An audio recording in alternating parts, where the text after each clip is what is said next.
Le top news au cœur de l'action. Suivre les vents, cap sur l'horizon. Entre ciel, mer et flammes, toujours prêts. Les infos vite et l'histoire renaît. Des innovations qui défient la gravité. Des héros silencieux, des vies à sauver. Entre turbulences et ciel apaisé. Salut à toutes, c'est le Doc News. Pour le news, on est parti sur de la News Airline et là on est reparti direction Espagne après l'histoire de la France pour le chantage de Ryanair qui est une compagnie suédoise. Ben maintenant c'est le retour de l'Espagne. Ouais, tant qu'à faire. Bunisti sur les coûts budgétaires chez Ryanair, le module operandi de l'entreprise et la menace et le chantage. Et c'est vrai que ouais, entre menace et chantage, c'est vrai que Ryanair est trop habitué. Là, je vais faire une rétrospective de qu'est-ce qui s'est passé en France et en Espagne, et oui. Après la France, c'est maintenant l'Espagne qui est frappée par des décisions de Ryanair. En quelques semaines, la compagnie low cost a annoncé la suppression de presque 2 millions de sièges cumulés. En Europe du Sud, en France, elle accuse l'État d'être trop taxé. Et en Espagne, le gouvernement parle carrément du chantage. Ah ouais, on va faire une petite description de ces deux. De ce sujet-là, plus le retour sur le sujet que j'avais fait sur les sièges en France. Retour en France, Ryanair annonce son retrait des 3 aéroports régionaux Berznac, Lourdes et Toulon. Conséquence, 25 lignes supprimées et 75 000 sièges envolés. La compagnie dénonce la taxe de solidarité triplé en France, qui représente désormais jusqu'à 40% du prix d'un billet low cost. Exemple, un billet de 20 €, c'est 8 € qui partent directement dans cette taxe. Résultat, Ryanair parle d'un État qui ne soutient plus le secteur aérien et préfère quitter certaines régions. Là, on va aller direction l'Espagne. En Espagne, le choc est plus grand et plus violent. C'est 1 million de sièges supprimés pour l'hiver 2025-2026. 36 lignes coupées. Autant vous dire, ça en fait des lignes. Fermeture de la base de San Diego de Compostela. Suspension de tout vol vers Vigo et Tenerife Nord. Retrait des complets de Valladolid et Jerez. Réduction massive à Saragosse de 45%.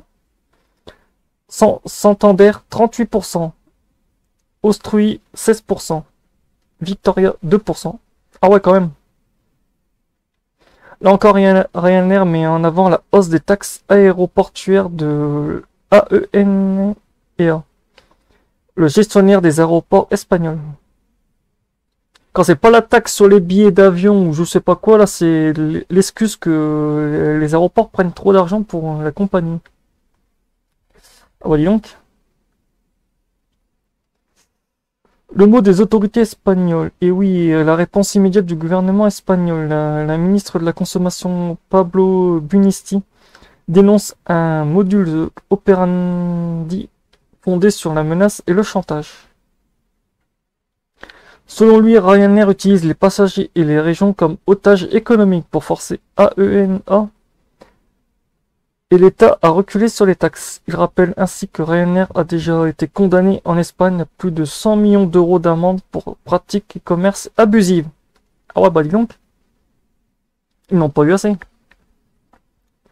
C'est que Ryanair en ce moment se prend de très très lourdes amendes entre des pratiques commerce agressifs ou abusés.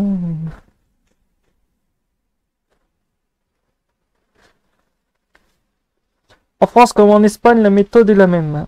Annonce choc de fermeture d'aéroports, suppression de centaines de milliers de sièges, pression médiatique et politique énorme sur les régions concernées.